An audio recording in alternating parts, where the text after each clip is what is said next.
Hola a todos y os damos la bienvenida a esta nueva exposición. Hoy vamos a adentrarnos en una lección histórica fascinante, una especie de clase magistral sobre un hito del Renacimiento que, bueno, durante siglos fue deliberadamente ocultado. Vamos a desenterrar una historia de brillantez absoluta, de ruptura de moldes y del verdadero poder del conocimiento. Preparaos para viajar en el tiempo y descubrir a una de las mentes más increíbles y silenciadas de la historia académica de España. Empezamos.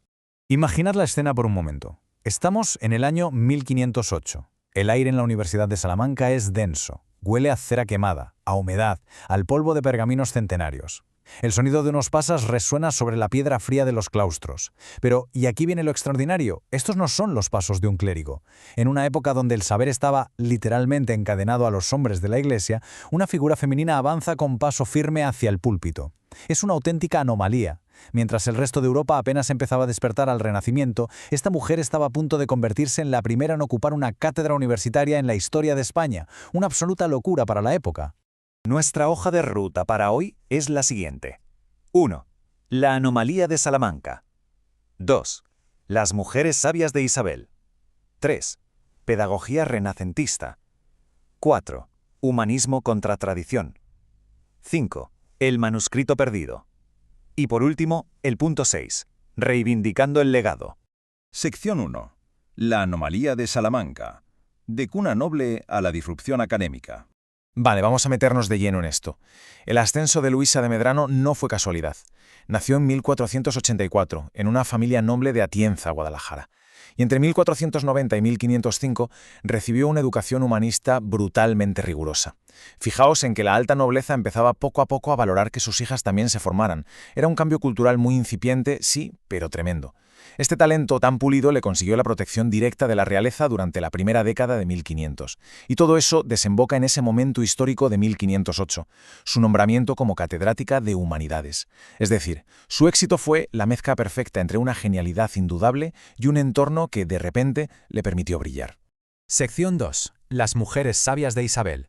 El poder de las redes cortesanas. Hay que tener muy claro que Luisa no logró esto estando sola. Existía lo que llamamos la red de mujeres sabias en la corte. Era casi como un movimiento clandestino de mujeres intelectuales, mentes brillantes como Beatriz Galindo la Latina, que compartían filosofía, latín, literatura, y lo más importante, operaban bajo el escudo protector absoluto de la reina Isabel la Católica y luego de Juana la Loca. La corona actuó como un muro de contención indispensable frente al clero más conservador, generando, aunque fuera por poco tiempo, una auténtica edad de oro para el intelecto femenino. Sección 3. Pedagogía renacentista. Transformando el aula. Y claro, os preguntaréis, ¿qué enseñaba exactamente? Pues su plan de estudios era de vanguardia pura.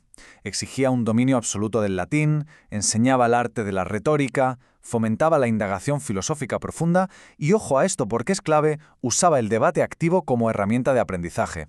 No estamos hablando de alumnos sentados memorizando textos en silencio como si fueran papagayos.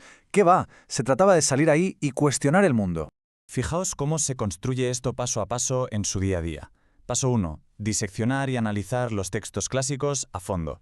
Paso 2. Formular argumentos que fueran afilados, puramente lógicos. Y el paso 3. Dar la cara. Defender esas posturas mediante oratoria pública en el mismísimo Paraninfo de Salamanca.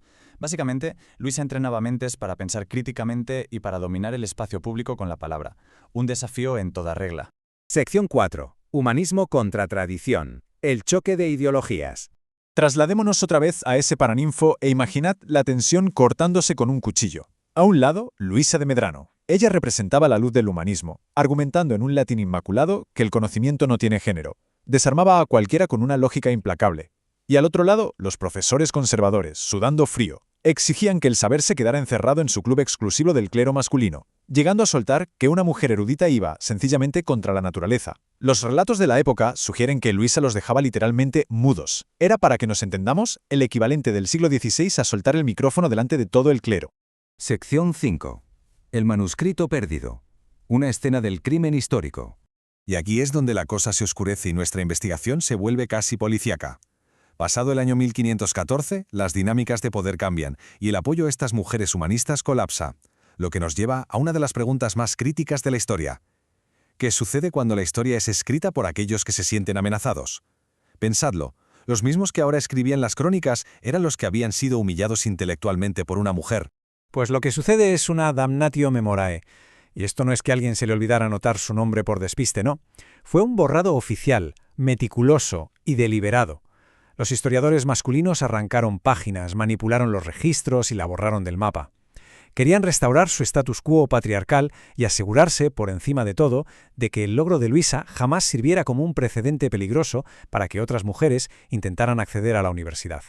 Lo verdaderamente fascinante de repasar estas fechas es darnos cuenta del esfuerzo titánico que ha supuesto recuperarlas. Fijaos en el último punto, el siglo XXI. Historiadores y archivistas actuales se han convertido en verdaderos detectives. Han tenido que bucear entre documentos censurados y menciones perdidas para poder reconstruir pieza a pieza el rompecabezas de la vida de Luisa. Han conseguido devolvernos los datos exactos que durante 5 siglos nos quisieron ocultar. Sección 6. Reivindicando el legado. Del silencio al plan de estudios moderno. Afortunadamente hoy podemos hablar de cierta justicia histórica. Gracias al rescate de sus archivos polvorientos, su nombre y su presencia han regresado a los pasillos de la Academia. Al día de hoy, un busto de Luisa de Medrano se alza con muchísimo orgullo en el Paraninfo de la Universidad de Salamanca. Sí, la misma sala donde daba sus clases y donde dejaba sin argumentos a los tradicionalistas.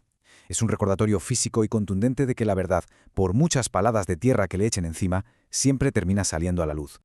Para cerrar nuestra exposición de hoy, quedaos con esta reflexión. Luisa de Medrano fue el destello de un renacimiento que España pudo haber tenido. Hoy es el cimiento sobre el que se construye la igualdad del saber.